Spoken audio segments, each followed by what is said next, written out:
The neon lights of Shinjuku pulsed around Kenji. He was lost in the crowd, a sea of faces and flashing screens. The city was a whirlwind of sensory overload, but Kenji felt strangely detached. He felt like a ghost, drifting through the heart of modern Tokyo. Kenji was an artist, his soul yearning for a different pace. He found solace in the quiet strokes of his calligraphy brush. He often visited the ancient temples scattered throughout the city. There he felt a connection to something deeper, something beyond the digital age. One evening Kenji stumbled upon a small antique shop. He was drawn inside by the scent of old wood and incense. The shopkeeper, a wizened old man with eyes full of stories, greeted him with a gentle smile. Kenji browsed the collection of scrolls and swords, each piece whispering tales of a bygone era. His fingers brushed against a beautifully crafted katana. A shiver ran down his spine as he felt a strange energy emanating from the blade. It belonged to a samurai, the old man rasped, his voice barely a whisper. A warrior, lost in time. Kenji couldn't shake the feeling that the katana was calling to him. He purchased it, along with an old map he found tucked away in the shop's corner. The map, faded and brittle, depicted the grounds of a forgotten temple. Intrigued, Kenji set out the next day to find the temple. He followed the map, his heart pounding with anticipation. He found himself in a secluded part of the city, a place untouched by time. The air was thick with the smell of pine needles and damp earth. He finally reached a clearing, and there it was, the temple from the map. It was small and unassuming, yet an aura of mystery surrounded it. As he approached the temple, he noticed a faint humming sound. It was coming from a small garden behind the main building. He pushed open the weathered wooden gate and stepped inside. The garden was strangely serene. A gentle breeze rustled the leaves of the cherry blossom trees, but what caught Kenji's eye was a shimmering portal of light at the center of the garden. It pulsed with an otherworldly energy. He was both terrified and strangely drawn to it. He couldn't resist the pull.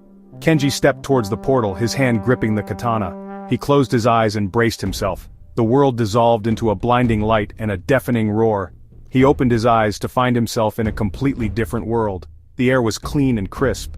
He was surrounded by towering bamboo forests and the sounds of nature. Gone were the neon lights and the roar of traffic. He was in feudal Japan. He soon learned that he had arrived during a turbulent period.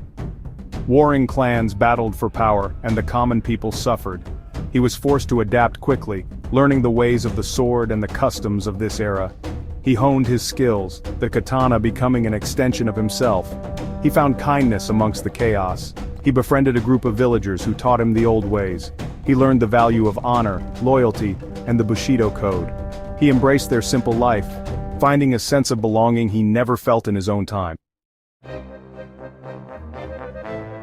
Life in feudal Japan was not peaceful. One evening as Kenji sat by the fire with the villagers, an old storyteller spoke of a legendary demon warrior, a man consumed by darkness. This warrior, named Orochi, had terrorized the land centuries ago. He sought to open a portal, the storyteller croaked, to unleash his darkness upon other worlds. It is said he was defeated, banished to a realm beyond our own, but his name is still whispered in fear, for the legend says Orochi will return. A chill ran down Kenji's spine. He couldn't shake off the feeling that this story was somehow connected to his arrival in this time. He realized that his journey was no accident. He was meant to be here. He was meant to face this ancient evil. Kenji trained tirelessly. He knew that Orochi posed a threat not just to this world but to his own time as well. He couldn't let this evil escape. He had a responsibility to protect both worlds. His premonitions soon became reality. A darkness began to spread across the land, twisting the hearts of men and corrupting the very earth itself. Villages were attacked by shadowy figures, and whispers of Orochi's return spread like wildfire. One night, the village where Kenji had found refuge was attacked. The villagers fought bravely, but they were no match for the demonic forces. Kenji fought with the ferocity of a cornered animal, his katana flashing in the moonlight. But it was not enough. As the village burned, Kenji looked on in horror. The portal, responding to Orochi's growing power, pulsed ominously. He knew what he had to do. He had to face Orochi in his own time. He had to stop him from unleashing this darkness upon the world. The return journey was agonizing. Stepping back through the portal, Kenji found himself back in the familiar yet now alien streets of Tokyo. But the city was not the same. A dark cloud hung over the skyscrapers, and an unnatural chill permeated the air. He knew Orochi was already here. He raced through the city, the weight of both worlds on his shoulders. He could feel Orochi's presence, a palpable darkness that threatened to consume everything. He had to find him, confront him before it was too late. Their final confrontation took place atop the Tokyo Skytree, the city sprawling beneath them like a circuit board. Orochi, a towering figure wreathed in shadows, laughed maniacally. His eyes glowed with an evil light. "You cannot defeat me," he boomed. "I am darkness incarnate!" Kenji stood firm, the katana humming with energy. He was no longer the same naive young man who had stumbled through the portal. He had looked into the heart of darkness and emerged stronger. He fought with the skill and precision of a seasoned samurai. His movements fluid and graceful. He poured all his anger, all his grief into every strike. The clash of their blades lit up the night sky, a battle between light and shadow. He thought of the peaceful life he had known in feudal Japan, the friends he had made, the woman he had come to love. He thought of the bustling streets of his own time, the city he had always called home. He was fighting for both worlds, for the past and the future. The battle raged. Kenji, despite his skill, found himself on the back foot. Orochi's power was immense. But Kenji refused to give up. He tapped into the spirit of the samurai, the unwavering courage that burned within him. He saw a flicker of doubt in Orochi's eyes, a sliver of fear. He pressed his attack, driving the demon back. Finally, with a surge of desperate strength, Kenji plunged his katana into Orochi's chest. A blinding light erupted, throwing Kenji back. He watched as Orochi screamed in agony, his physical form dissolving into motes of darkness. The portal, now unstable and flickering, began to collapse in on itself. Kenji had won, but his victory was bittersweet. He knew he had to go back.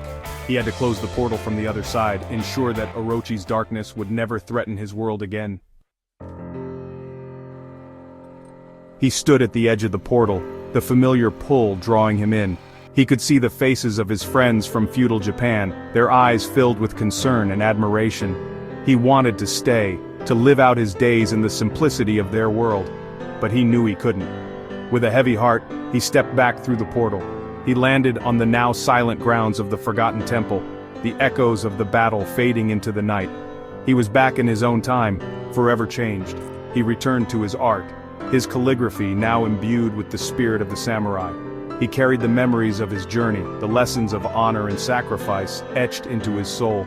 He would never forget his time in feudal Japan, the friends he had made, the battles he had fought. He had walked between two worlds and emerged a new man. And in his heart, he knew that a part of him would always remain in that bygone era, a silent guardian against the shadows.